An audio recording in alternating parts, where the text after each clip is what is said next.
So, sitting here in Jerusalem, overlooking Bezalel Street. Just up that street is the Gerard Bahar Center, where the Eichmann trials happened. Right over here in Gan Sacher is the Supreme Court. Right above us in the Knesset, right over there, like a 5-minute walk from my house.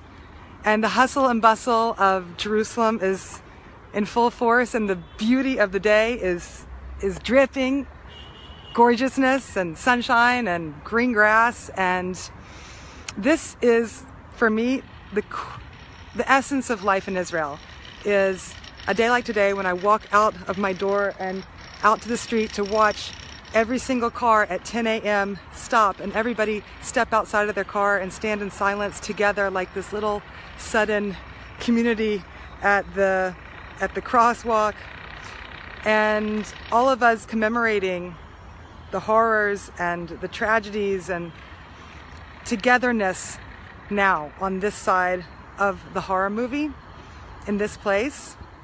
One of the reasons I think that the Holocaust is it's something that touches so many of us, I know for myself, like the deepest place in my soul, is yes, because it's dramatic and it's horrific and it's intense, but more than that, the Holocaust for me represents the Jewish mission, the Jewish mission in the world.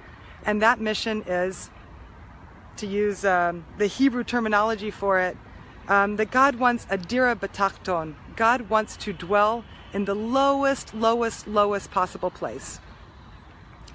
And the Jewish mission is to actually help God do that. To be the realtors for God's wanting this apartment in the lowest places.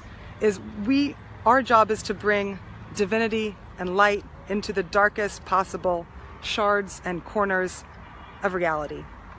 The Kabbalistic vision of Shvirat HaKelim, the shattering of the vessels, the understanding at the essence of our reality is that the moment of creation was that God sent God's light into these vessels that were not strong enough to hold the immensity, the enormity of divinity, and so the vessels broke. And so in the breaking, there's this tragic breaking that happens, and at the same time, there's these shards that fell to the lowest places, and those shards are up to us to lift them up, to reconstitute, to lift them up, because actually there's light in those shards. Okay, that the shards almost like they had light within them. And our job, embodied in the world, embodied souls in the world, is to go in and reclaim that light that fell to the darkest, lowest possible place. And the shards are sharp. It's a dangerous mission. We have to go to the darkest place and pick up the sharpest shards. And the Holocaust is such a representation of that. It's an archetypal moment of us going into the absolute most horrific part of humanity, and they're bringing the light of divinity in.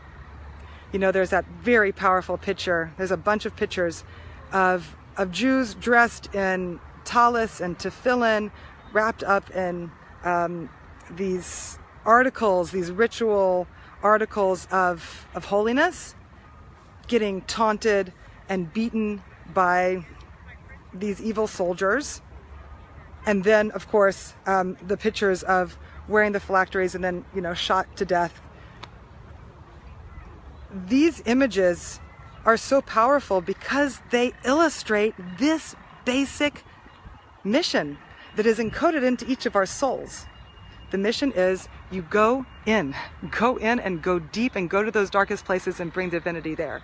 And so these images are so powerful to us, yes, because they're dramatic and intense, but I think they're powerful to us because they're showing us this is the calling of your existence. This is a reason why you're here. Learn it well. It is very significant and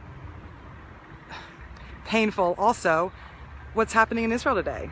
On the Syrian border it's treacherous, it's terrifying, Iran and Russia and Gaza, we are still on this side of the concentration camps and the gas chambers. We're still doing the mission.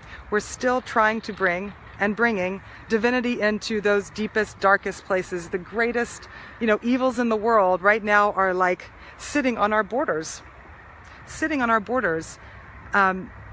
We today are still engaged in this battle.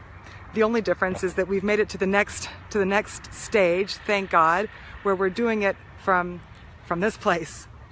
Thank God. Now we're engaged in the battle